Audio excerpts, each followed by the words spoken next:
সকাল বিকেলে এরকম চলে আসে। আমি তো বলেছি যে আমার সামনের দিকে হাই রোড আছে, যেখানে ট্রাক চলাচল মালপত্র নিয়ে যাওয়া আসা করে, সেই জন্য একটু রিস্ক হয়ে যায়। আর এরা মানে কি বলবো, এরা তো বোঝে না, আশেপাশের দোকানে চলে যাবে বিস্কিট খেতে, চায়ের দোকানে বিস্কিট খেতে, এদের স্বভাব।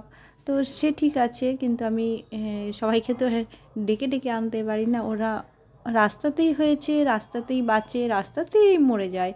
কিন্তু আমরা যদি সবাই একটু কেয়ার করি, একটু ভালোবাসা দিই, ওরা থাকুক না যে যার নিজের জায়গায়। ওরা যে আমাদেরকে কামড়ায় সেটা না, কিছু কারণ থাকে সেটা।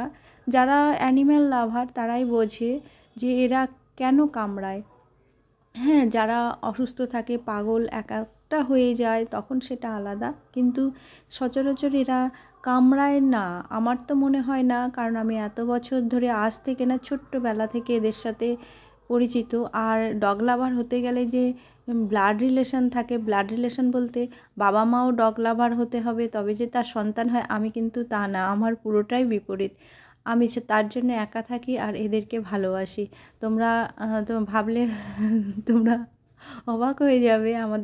আমার বাবা মারা কেউই কিন্তু পছন্দ করে না। হয়তো একটা ডগকে বিস্কিট দিয়েছে কিনা তার সন্দেহ, কিন্তু আমি জানি না, আমি এদের জন্য এত ইমোশনাল হয়ে যাই, আমি নিজেও বোঝাতে পারবো না। সেজন্য আমি নিজে একা থাকি আর এদের নিয়েই মানে এদেরকে দেখাশোনা করি আর কি।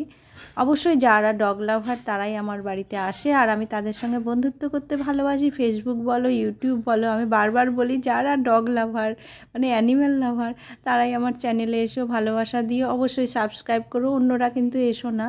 আর সবাই, আমি মনে করি সব স্ট্রিট ডগরা যে যেখানেই আছে তারা সেখানেই থাকুক, ভালো থাকুক, সুস্থ থাকুক। আমরা যে যার এলাকায় যদি আমরা কিছুজন প্রত্যেকেই যদি একটু দেখাশোনা করি তাহলেই যথেষ্ট। ওরা কোথায় যাবে বলো তো?